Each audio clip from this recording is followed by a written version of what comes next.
The Millennials and Generation Z have the Peter Pan syndrome. They don't ever want to grow up. The first generation to be born when the internet... Can you all stay an additional 10 minutes? I really want to go over something in regards to next week's meeting. Working with Gen Zs is not easy. Gen Zers feel underprepared for a constantly modernizing job market. Less likely than prior generations of workers to go along with long hours. The bye-bye generation. They'd rather leave a company than actually address the conflict. And the frustration, the struggle, the memes of older generations trying to manage and trying to cope with Gen Zs is really just the beginning.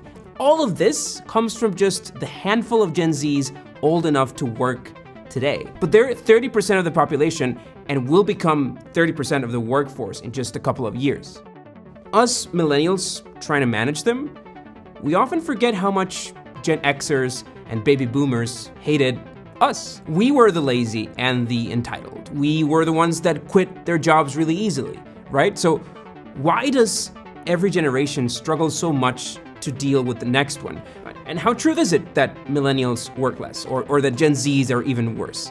It is really the topic of countless articles and papers and rants, but the truth about how each generation has been forced to adapt and to navigate the reality of eventually replacing the older ones is not a simple nut to crack.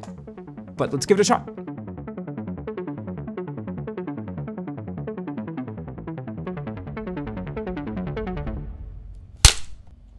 There's also the millennial pause thing, because when you know the millennial pause, right? No, millennials are shooting their own themselves on TikTok. They wait for the ring. Yes, exactly. That's the millennial pause.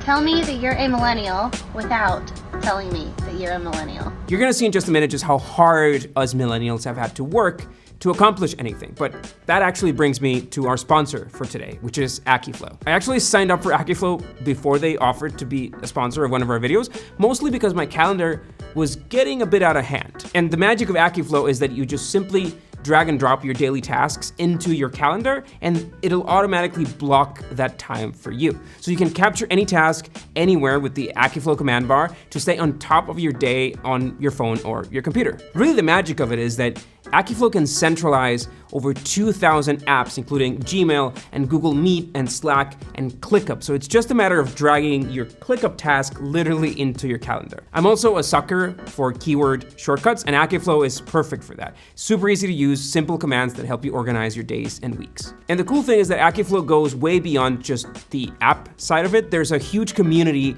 around it with a lot of tips and workflows that you could use yourself.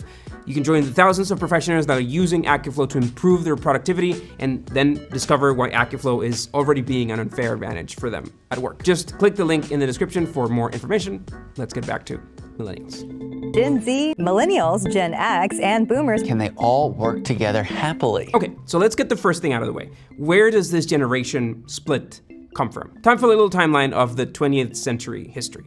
Generations are very much defined by historical events. A generation is about 20 to 30 years, enough for a child to grow, to become an adult, and to have children. So after the Great Depression that started in 1929, a quarter of people in the US lost their jobs. And this expanded to other parts of the world as well.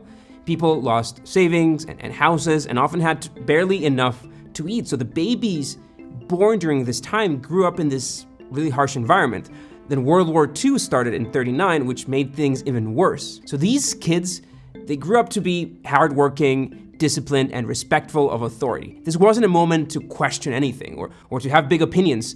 So they are genuinely called the silent generation. After the Second World War, which ended in 1945, there was this post-economic boom. Birth rates increased, the economy recovered in part thanks to the war itself, but that's another story. And these are optimistic kids, the ones born in the 50s and the early 60s. They were hardworking and ambitious. They were born in this time of social change in the US, the civil rights movement, a wave of feminism. Things were great, and they saw a government that was acting to make everyone's lives better. So they trusted the government. Not only that, television became widespread. It's this window into a new worldview. And these are, of course, the baby boomers, and they're probably your parents. We know because we know how old you probably are because our demographic metrics. Anyway, then comes Generation X. And statistics say that they're probably your cool uncle. Kids of the silent generation, born during another uncertain economic time. So that post-war bonanza for the baby boomers was over. There was, again, inflation, unemployment, slow economic growth, high interest rates by the Fed, familiar with life today anyway. Also, the government made some mistakes. So Gen Xs learned not to trust the government or large corporate. So growing up, boomers saw Gen Xers as lazy and arrogant. The name Gen X even comes from their desire to have this identity that was different from the past. Generations before that weren't identified with letters. So that's when the whole X, Y, Z thing started. And as they became adults, the internet happened. This meant change, insecurity, jobs being replaced not only by technology itself, but by this new globalized world. And yes, we have some Gen Xers watching. Hello, Gen Xers. Because after that came us. Remember, our parents are probably baby boomers, so they probably did well in life. We were born in a tech world, tech that we adopted as kids. The 80s were chill. They're stable. Access to tech gave us this new worldview, which made us generally optimistic, generally open-minded. It's a world that we wanted to explore as well.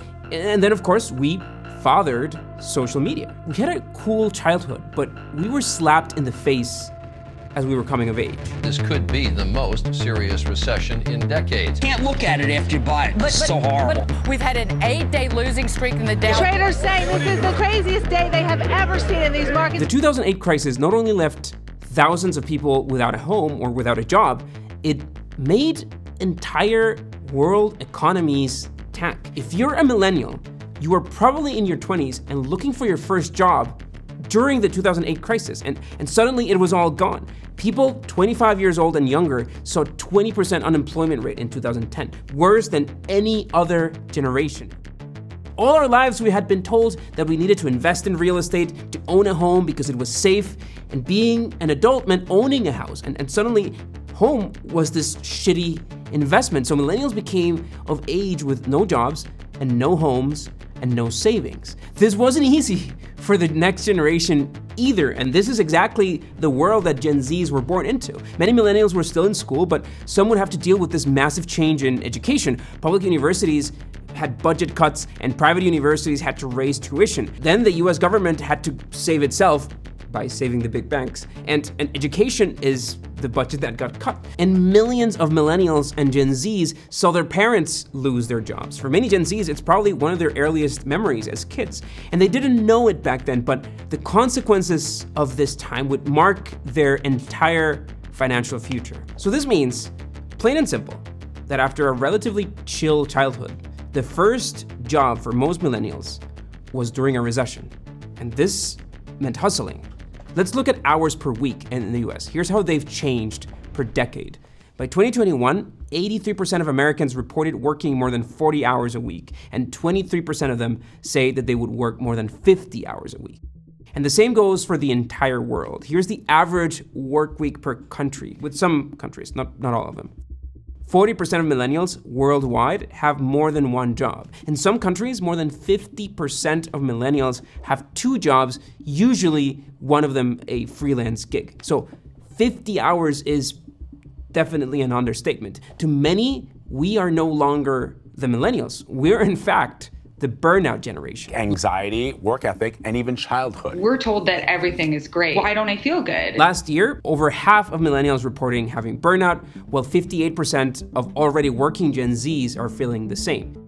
You can call us lazy if you want, but there are some real, tangible, accounted extra work hours compared to the previous generations. Another one of the problems here is that millennials never really had money. In the US, net worth for millennials dropped 34% since 1996. When they were the same age, baby boomers held 21% of the world's wealth, while millennials only hold 5%. Increasing our wealth is almost impossible. In the US, if a millennial went to college, for example, there's really a good chance that they had student loans to pay up. That's not what our parents had to do to get education. Millennials today earn more money than all of the other generations at their age. But, this is a big but, they have way less wealth, thanks in part to that 2008 crisis. Before 2008, Gen Xers had twice the assets that millennials have today.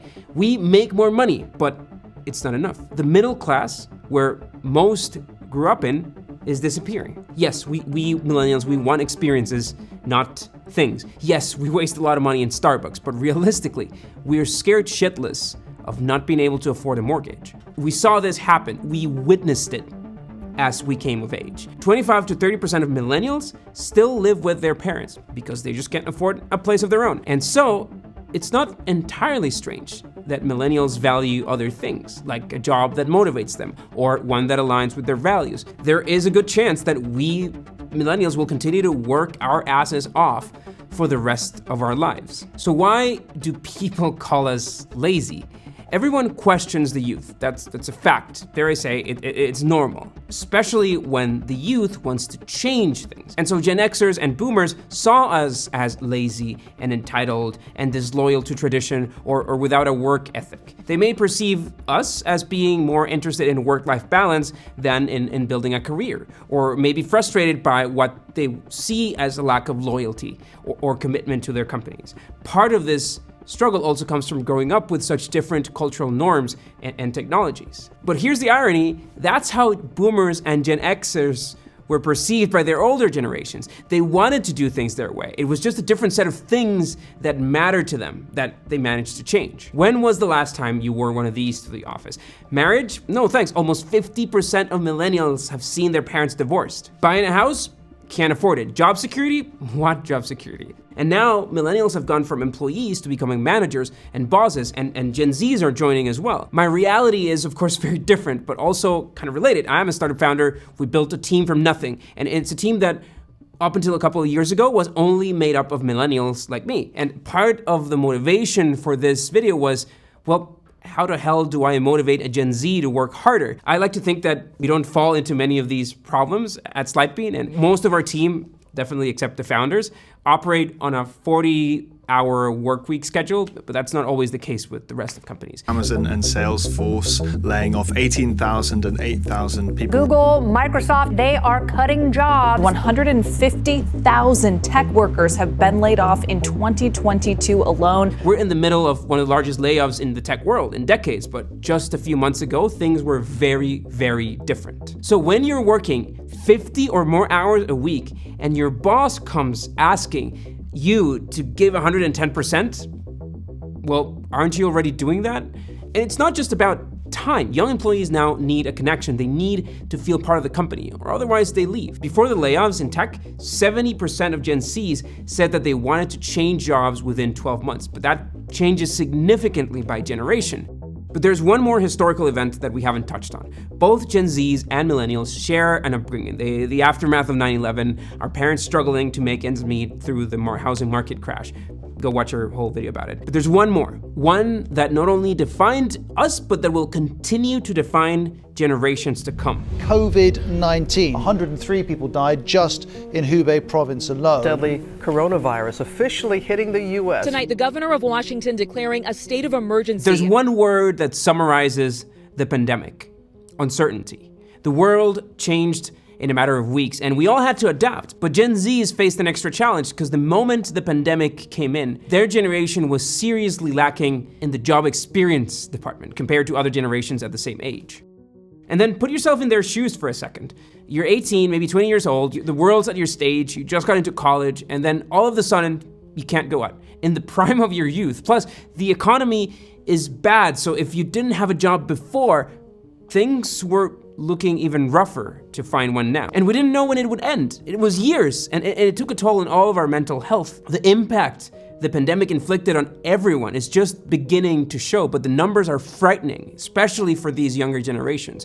While the pandemic was entirely new for everyone, older generations, they had gone through some stuff. You could balance risk differently. We lived through how bad things got when our generation defining moments had happened, but this was the first defining moment for Gen Zs. Research shows that half of Gen Zs struggle with depression, anxiety, and hopelessness. And out of those, half of them cite economic uncertainty as one of the main reasons for their depression, but this was entirely different for other generations. Now, it's not all bad, though. Companies now understand that they have to change their views, and that's a good thing. Millennials are forcing a change in the workplace. After all, 44% of millennials are minorities, which is a historical high. Surveys have revealed that about 70% of people consider diversity in the workplace as an essential aspect of work. Gen Zs are even more dead set on diversity. That has another measurable impact in companies, as minority CEOs have consistently increased over the years. Granted, we still have a lot of work. Women CEOs are still lagging behind, but we've seen tremendous progress that can't be ignored.